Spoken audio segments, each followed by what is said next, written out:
Right, as mentioned earlier, radio and TV personality Mark Pilgrim, who suffered a heart attack back in 2008, I think it was, is a survivor who has become an ambassador for the Heart and Stroke Foundation. South Africa's awareness campaign this month is called I Love This, and it's one of the biggest heart and stroke awareness campaigns launched in the country yet, and aims to raise funds for the foundation's national community programs, support research, and of course ultimately to save lives. Well, Mark Pilgrim, one of the most recognizable personalities in South Africa, I think. He's hosted numerous radio and television shows over the years, most notably as DJ on 5FM, 94.7 Highveld Stereo and KFM at the moment, as well as the host of Big Brother South Africa, Power of 10. The list goes on and on and on. Mark Pilgrim, good afternoon. Good to be chatting to you. And did I hear you mention that it's raining where you are? It's wet. It's soaking wet outside. I've just got to tell you, I've just arrived in the Cape because I'm a Joburg boy. It is 38 degrees here in Paarl, a scorcher of a day. 38, my word. So no rain in sight? No. And we've got a big music festival here tomorrow in Paarl, so hopefully the rain does stay away. Oh, good. Mark, tell us about I Love This. What do you love? What's it about? Well, the first thing is it's all about creating awareness for heart disease. Obviously, you mentioned the Heart and Stroke Foundation of South Africa. Heart disease is something that's quite close to my heart because I did have a heart attack in 2008. So I've only got 80% of my heart working at the moment. 20% is still not working. Mm-hmm. And it's just to create that awareness, to tell people, have your cholesterol checked, know your number, because it could really save your life. What are you doing in terms of lifestyle? Because we all say it won't happen to me. And I think I'm a good example of a man that was very fit and healthy, always watched what I ate, did go to gym regularly, as I still do now.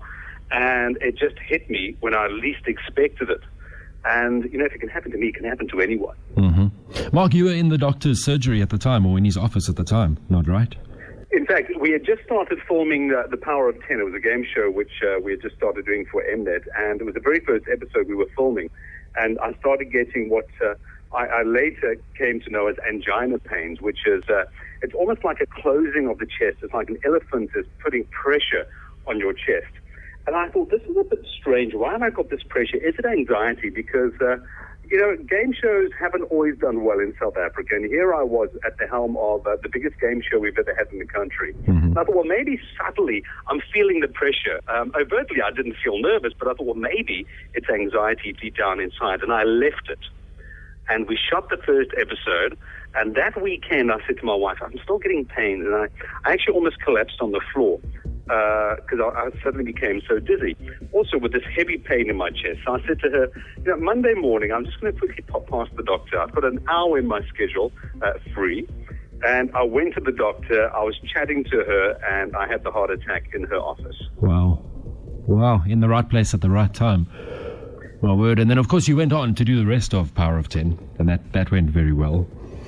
Well, you reminded me you were a contestant on the Power of 10. You won a little bit of money there, didn't you? Quite a little bit, yes. Thank you, Mr. Pilgrim. Ever since that, I recovered from the heart attack. Within 3 weeks of taking, obviously I had a stent put in, and it was a slow recovery. Mm-hmm. But within 3 weeks of taking cholesterol medication, my cholesterol dropped by half because my problem was not what I was eating. My cholesterol problem was hereditary. I've got a family history of heart disease, which means my numbers mean so much more. So whereas we always say to people, you should really have a cholesterol number under 4, mm-hmm. If your cholesterol number is above 7, you've got a big problem. And probably 3/4 of the people listening to us chat right now had cholesterol over 7. Mine was only 5.8 when I had the heart attack. But because it was family genetics, the tablets kicked in straight away and it dropped it by half. It's not always that easy for people that have to change their lifestyle. You have to start changing your eating habits. Is that what you've done, Mark? Are you eating differently since then? I didn't have to because I was eating correctly beforehand. Okay. Remember, I was the big gym boy, so but that wasn't the cause of my cholesterol. But quite often, especially with people overweight, the cause of their cholesterol is not a family history of it, but it's because of what they're eating. So by simply changing your eating regime, it makes a huge difference to your cholesterol levels. Okay. And then the important thing, as you said, is to know your number as well, because it's very much a silent killer. You don't know that anything's wrong until it's maybe too late. Absolutely, and you always think, especially if you're not too out of shape, you think, well, it's definitely not going to happen to me. If you're extremely overweight, you're at high risk. But it's not necessarily just obese people that have heart disease. I mean, I'm an example of someone that's in shape, and it hit me. I heard a terrible story the other day of I think it was a 14-year-old boy that had a heart attack. It can happen to absolutely anyone, and you should be checking your numbers once a year. And you can do simple things to your diet, by the way. It's not always as extreme as people think. It's a matter of when you order that burger, maybe start ordering it without the chips. When you have your salad, kind of cut down on the dressing. Instead of too much red meat, go for chicken one night. You can start doing those small changes so it's not so radical. Because I think people always think, I'm going to have this radical diet change and I'm not going to stick to it. Yeah. Do it subtly, and it'll become part of how you eat on a day-to-day basis rather than just a fad. Okay. Mark, you're no stranger, though, to life-threatening diseases here. I mean, when you were 18, you had cancer. Yeah. If I was a cat, I've got 7 lives left. Yes, I had testicular cancer when I was 18, which, because I left it too long before going to the doctor, it spread to my lungs and kidneys, so I landed up with stage 4 cancer. And for those that don't know numbers, you don't get a stage 5. Wow. But I was fortunate. The chemotherapy worked. I had an operation. I'm nicknamed the Uniball amongst my friends.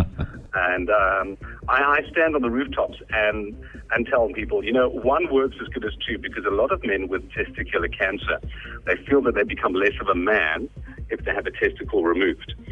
I'm here to tell you, 1 works just as well as 2, and I now have a daughter that's turning 1 year old in 2 weeks' time, so it still works fine. And you must just be proud of the fact that you're a cancer survivor. But the big lesson from that was early detection increases your chances of recovery.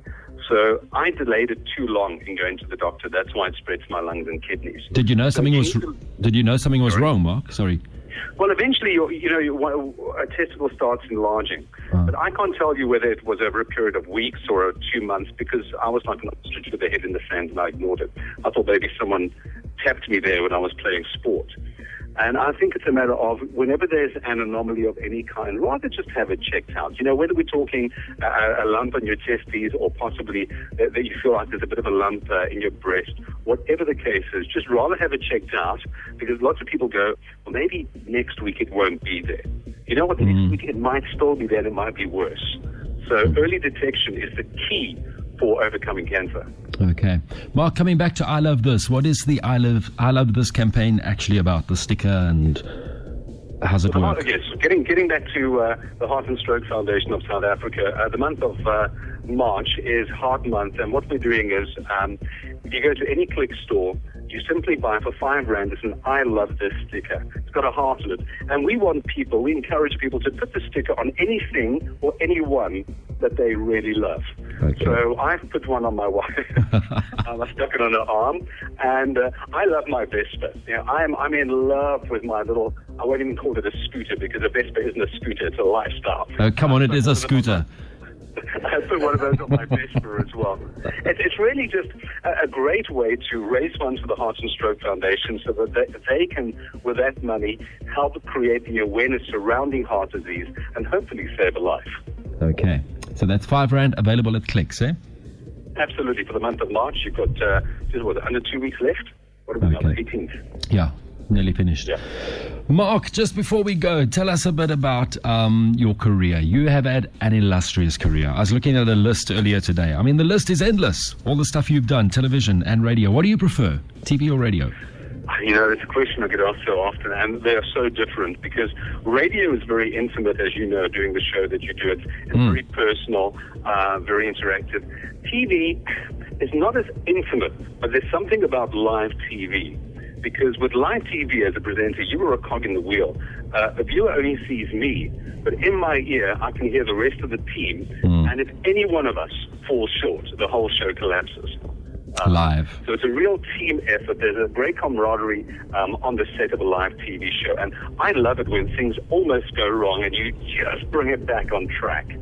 So TV, I think, will always get the adrenaline rushing, but radio is my first love. Wouldn't you? Yeah, mine too. Wouldn't you say the pictures are better on radio?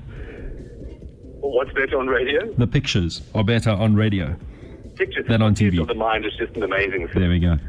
It's watching. It reminds me in a way of the old Springbok radio. For those listening that are old farts like you and I, I'm quite sure how old you are, but you used to listen to Springbok radio, I'm sure. Definitely. That's why I am where I am today, because of Springbok. Absolutely. Squad cars and all those shows. You used to listen at home and you would just create this picture in your mind. And even though we don't do that kind of radio theatre anymore, we can still do it with music radio, and it's just such a powerful medium. There is. Wow. Mark, we got to close. What's the one question that you've never ever been asked that you wish somebody would ask you? The one question... You know what, I actually thought about this, I kid you not, about 2-3 months ago, and I came up with something really witty, and for the life of me, I can't think what it is right now. So we'll have to leave it there. I can't think what it was. Okay. Mark, thanks. It's been a pleasure chatting to you. All the best. You're in Cape Town, by the way, for tomorrow, for the music festival, or for your show later today? Yeah, well, I'm actually so I do the afternoon drive on 94.7 in Gerber. I'm actually doing the show from Paarl on Highveld, and then tomorrow, the real reason why I'm here in the Cape is for the big K-Day Music Festival, where we do the show. I do a countdown on both KFM and Highveld Stereo. That'll be live from the music festival tomorrow. Isn't that a bit of a record as well? It's the first time a countdown's been done on two stations, I believe. Absolutely, yeah. We pioneered music radio in terms of what they call simulcasting, a bit of a technical term.